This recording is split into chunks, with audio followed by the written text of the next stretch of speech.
Bickley and Marotta Mornings. Arizona Sports. The local sports leader. Bickley Blast.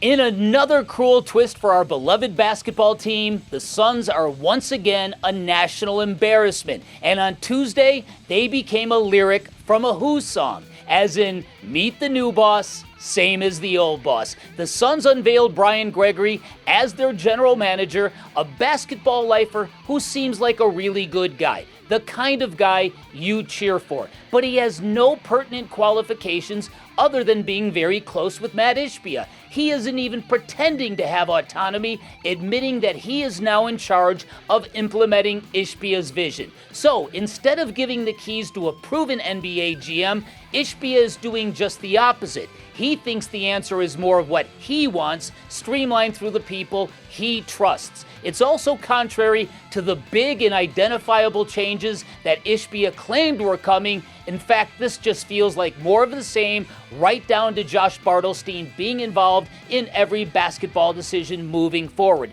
So what does this mean about his promise of multiple championships if promises are so easily broken? Now look, I wish Brian Gregory luck. I pray he nails the head coaching hire, which is the only way they're going to restore any civic confidence back in this basketball team. But I fear the worst is still to come. And the only thing wrong about new owner syndrome is at this point, it's really not new anymore. Those have to become your daily habits. Those have to be, not, as I said earlier, not just talked about, but those have to come to life.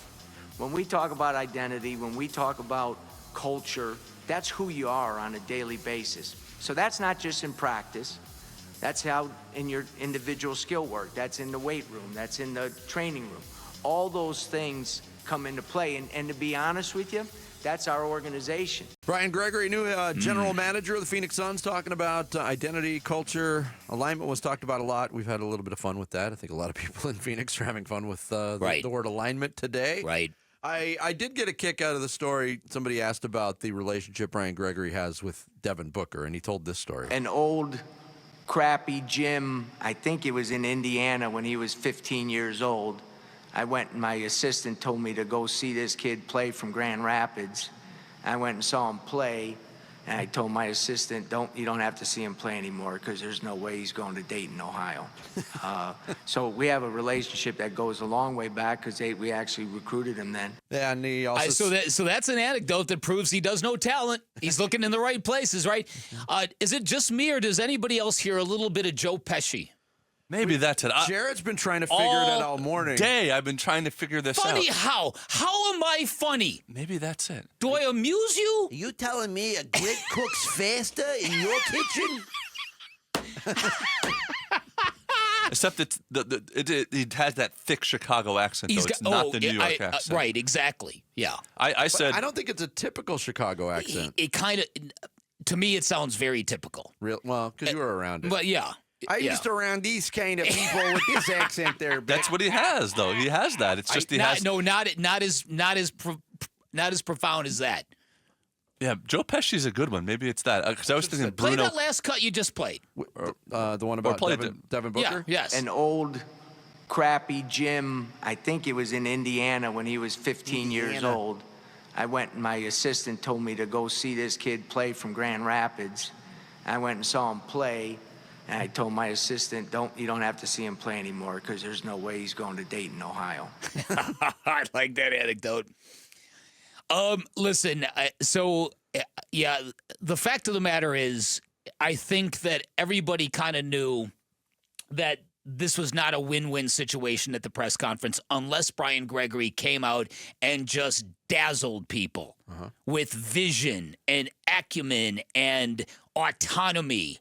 And it's my job now. Matt's giving me the credit card. He's ducking out. It's on me. But that could be dangerous, too.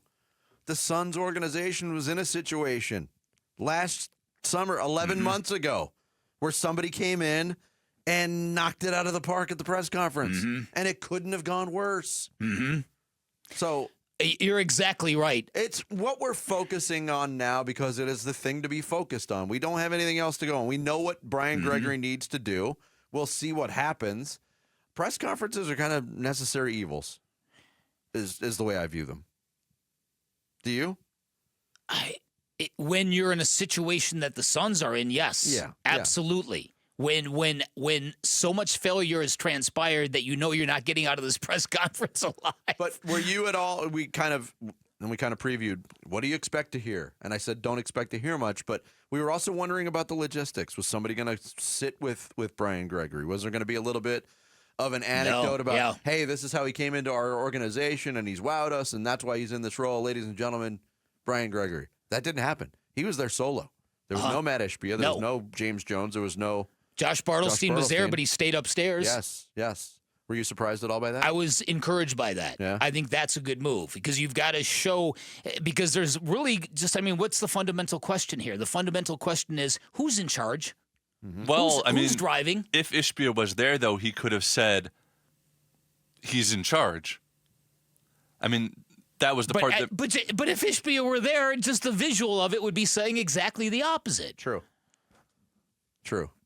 So, yeah, listen, I hope Tim Ring is right. I hope that Brian Gregory has told Mat Ishbia, we need to do this, this, and this, and that what he said at the press conference was purposeful obfuscation in terms of just throw these slogans out there, hammer them to death, and then we'll get on to the dirty work. And the anecdote that he just had Bradley Beal, if that dinner was a sit-down with Bradley and look, Brad, here's what we're going to do. You're not going to be a part of this basketball team next year. We can stretch and waive you. We can park you on the sidelines. Do you want to be a basketball player? Because if you want to play basketball next year, you're going to have to let us trade you. But that's where Bradley Beal says, I don't think you're going to do that. Because I hold the cards. I am the one who Do knocks. not know, Brian Gregory, that I still hold all the cards. And I still have a smile on my face because of my no-trade clause. And no, I'm not going to be Drew Holiday. Let's go to another dinner. Yeah. I'll have another free meal. What do you want to talk about next time? Right.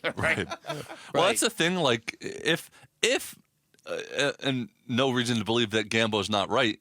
If he's 100% right, and there's a 0% chance that Bradley Beal is on the team, one of those options is them releasing him without negotiating anything and still paying him. That doesn't help them get out from under any kind of cap at all. Well said, that's Jared. Thank you.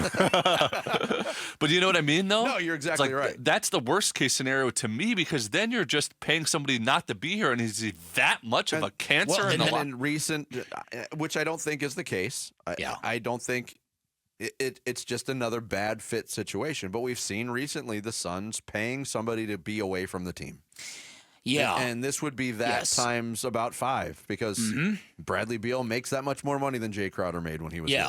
But again, too. Bradley Beal laughing and joking it up on the basketball court in the midst of blowout losses, getting flexed on by Steph Curry and laugh, oh, man, you got me. That kind of stuff, you can't have that. Not when everything else is on fire around that's you. right. Yeah, that's right. So, look, but he's also true to himself. That's who he is as a person. I know. Here's where I think the disconnect is rooted in.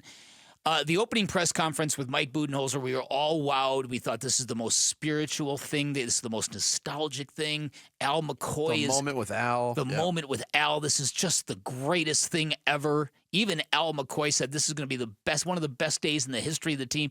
I think they were so dumbfounded by what Mike Budenholzer became and what they saw behind the scenes that we did not see, that they have ladled a disproportionate amount of blame on the head coach. Now, again, let me make myself clear.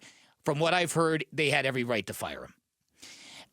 But at the same time, you look at the roster, you look at the acquisition of Bradley Beal, you look at this, you look at that, and it's the problems extend well beyond the head coach. But I think they're so disappointed by Mike Budenholzer that they want him to be the reason why they failed. Well, that's one problem taken care of. Yep. And it's not a convenient problem to have because, again, four coaches in 4 years is not great for anybody. All right, so we've had multiple responses here. Ray Liotta in Goodfellas, he sounds like. Joe Pesci, a little Mark Wahlberg in it. Multiple people says he sounds like David Eigenberg. Ooh. Not familiar. But he was the guy. Did any of you watch Sex in the City? I not religiously, but I He saw played like episodes. Miranda's like squirrely. Oh, the guy with the Steve character. Yeah, Steve, exactly. Okay. And he's on Chicago Fire now. And I just listened to. He does sound like him, but that's not who I was thinking of. Some guy Jimbo at 6:19 this morning says, "Why does this guy sound like Sammy?" I don't see that. I don't see it either, Sammy. Thanks for watching Bickley and Marotta. Click to see the latest Bickley Blast and hit the button in the middle to subscribe to Arizona Sports.